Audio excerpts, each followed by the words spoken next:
What is up, ladies and gentlemen? Welcome back to another clickbait sports talk hosted by your boy, Holguin. Today we are talking about the news that has shaken up Lakers Nation. Lakers Twitter is all triggered right now because it seems like the Lakers have the new plan for free agency. Remember all that talk from Magic and Rob Pelinka that they were saving up cap space to go after big key free agents this upcoming summer.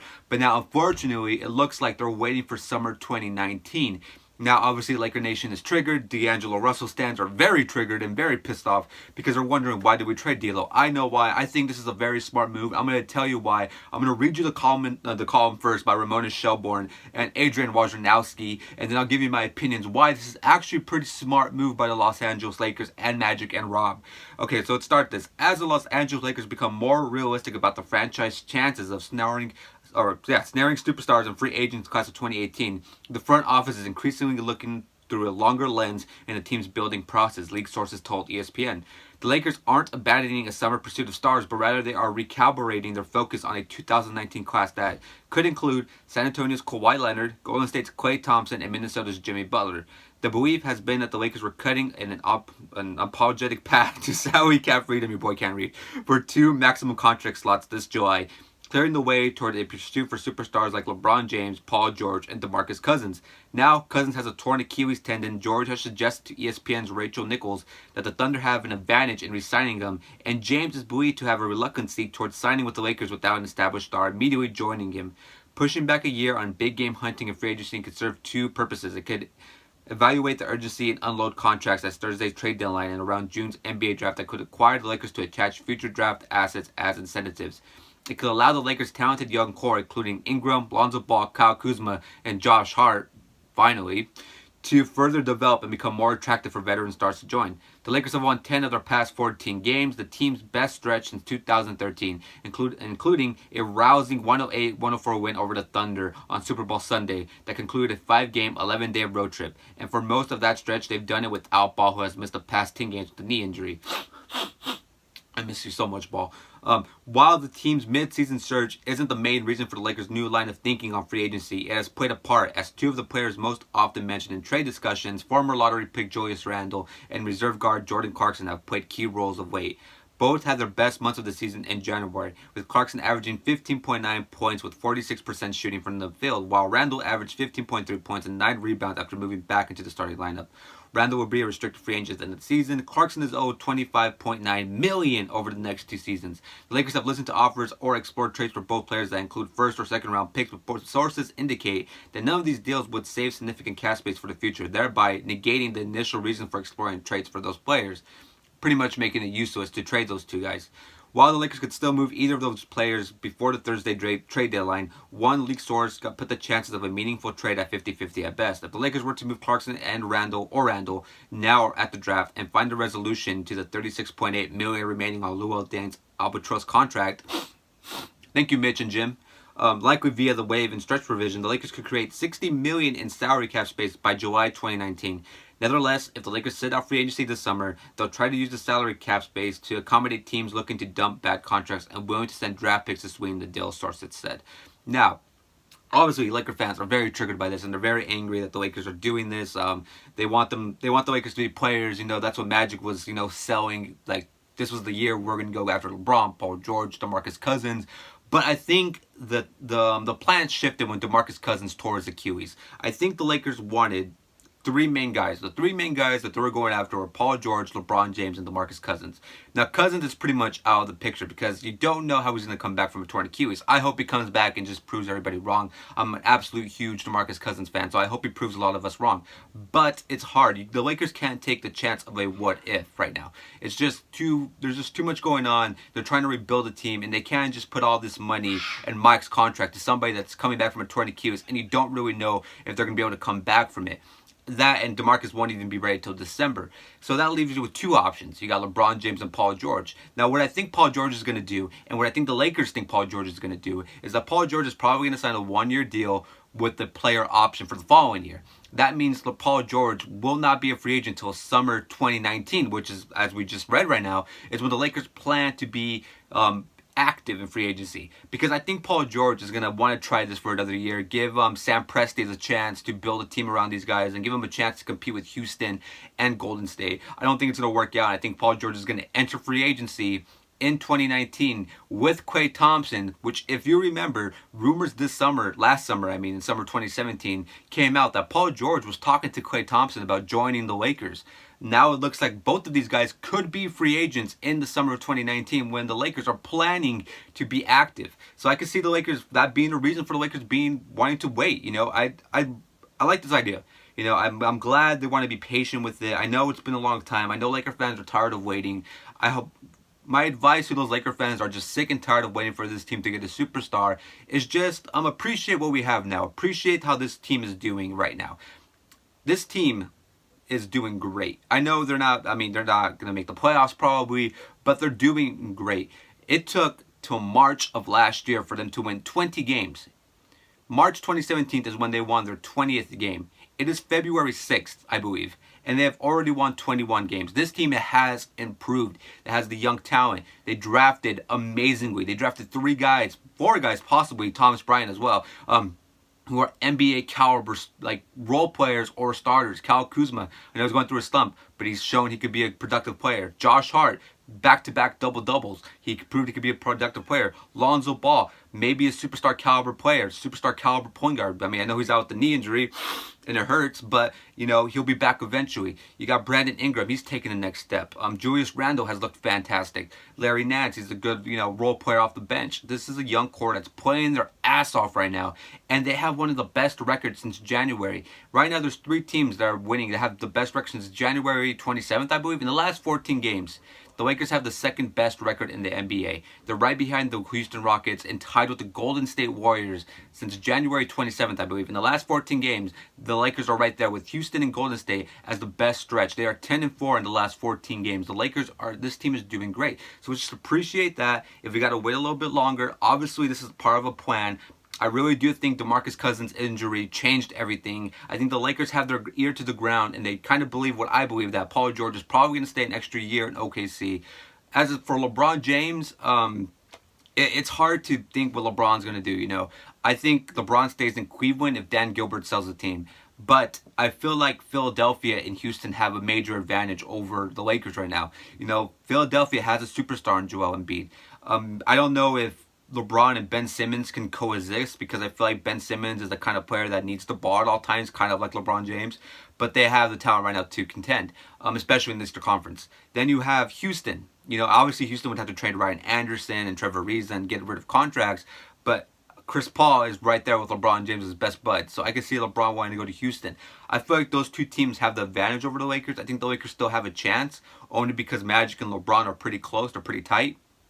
And I think those 2 have a good relationship together. I think LeBron looks up to Magic. So that's what the advantage the Lakers have. But you need to understand, LeBron James wants to win. He's not going to leave Cleveland unless he's going to go to a team that has a respectable owner and a front office that isn't a mess like Cleveland right now. He wants stability. He wants strength in the front office. I think the Spurs could be another team that can have a chance with LeBron. Right now, the Lakers are building that. They're building another strong front office. So I think Magic does have a close relationship to him. But at the end of the day, when you look at the 2 rosters, or the 3 rosters between Philly, Houston, and the Lakers, I think LeBron leans more towards Philly and Houston right now. Unless the Lakers could convince Paul George to come and then get LeBron James. But again, like we just read right now, it's going to take a lot for the Lakers to get rid of these contracts. You got Clarkson's contract, you got Luol Deng's contract, Randall's a restricted free agent. It's going to be Lakers got a lot of moves to do if they want to make that happen. As for the D'Angelo Russell stands are screaming to the skies, why did we trade D'Angelo? Well, because we wanted to get rid of Mozgov. And you still want to get rid of Mozgov, because if you don't get rid of Mozgov, right now you're probably starting him at center. And you're paying him a ridiculous amount of money. In my opinion, the Timothy Mozgov deal is the second worst contract in NBA history. Joakim Noah's contract is number 1. Mozgov is number 2. Luol Deng might be number 3. But those are like the worst contracts in the NBA. So the Lakers need to get rid of it. And they had to sweeten the pot by giving up D'Angelo Russell. Now, D'Angelo Russell, look, I think he's good. But the Lakers didn't believe in him. The coaching staff had problems with him. We've heard Brian Shaw say bad things about D'Angelo. Luke couldn't motivate him. he's still averaging 4 turnovers a game right now. He's still having those turnover issues that I hated when he was with the Lakers.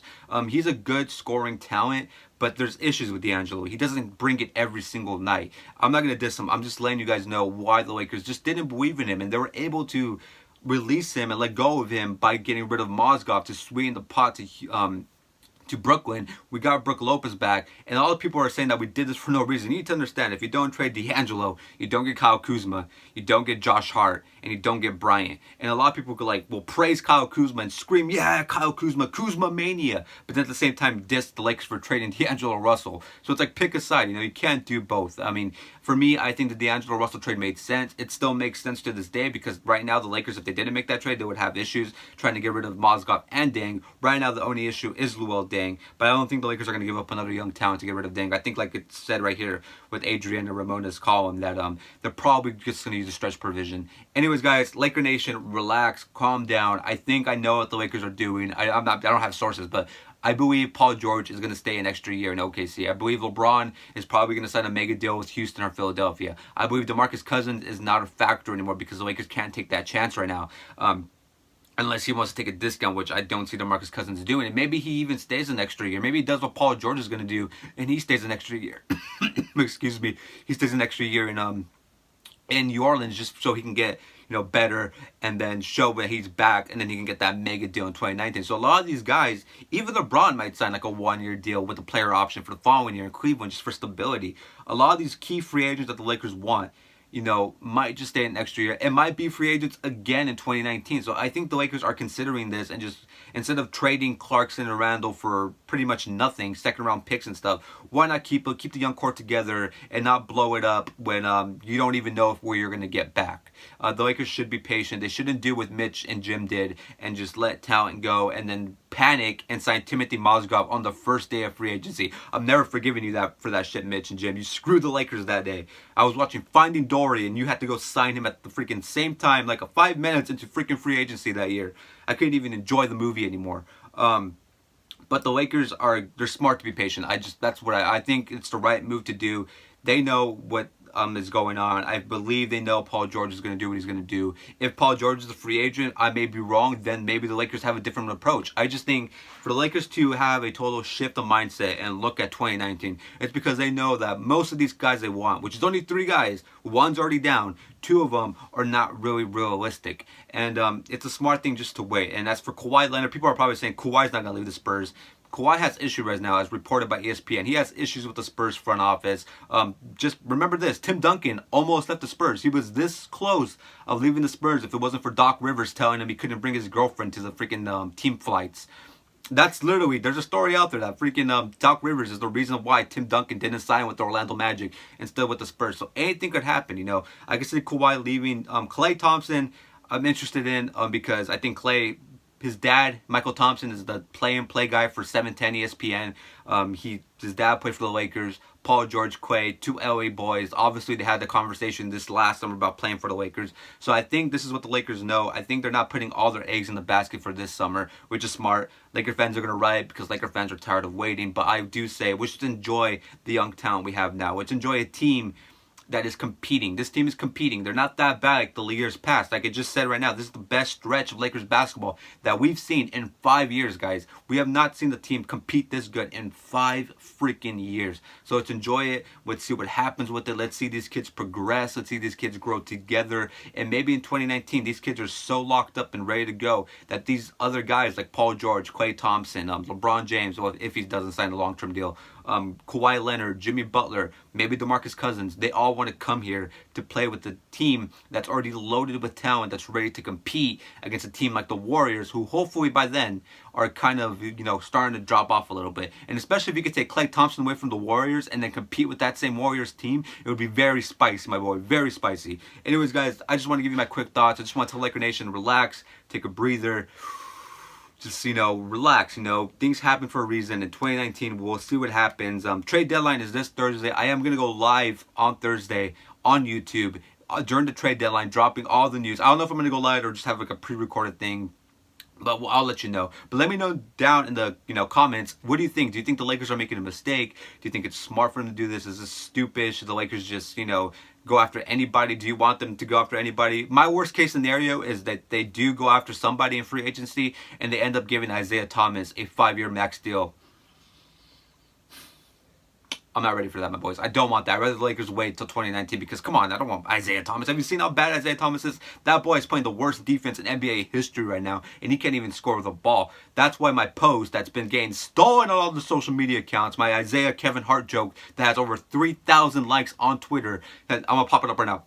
It's right here somewhere. Yeah, that freaking thing, this tweet has been stolen by like 6 different accounts on Instagram and Twitter. I know who you guys are. I know you guys been stealing my stuff. You guys ain't that creative. Anyways, thank you guys so much for watching this video. Again, comment down below. Tell me, are the Lakers making a mistake? Is this smart for the Lakers to be patient? What do you hope the Lakers do now? What do you think is the next step for the Lakers? I think he thinks it's a smart idea for the Lakers. But thank you guys so much for watching this video. If you want more videos like this, all you gotta do is subscribe and join the clickbait click. Slap that thumb. Links and all that down low in the description below. Don't worry, guys. We got more videos coming your way tomorrow. Hopefully, I might react to the Rock Skyscraper movie tomorrow.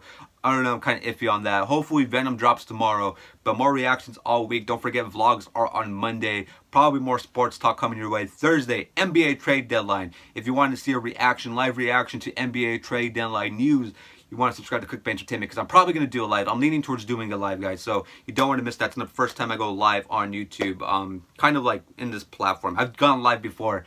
I'm not really good at live streaming, but we're going to try it out Thursday. NBA trade deadline. It is going down. So don't miss it, guys. Thank you so much for watching. I will see you guys tomorrow. Too sweet.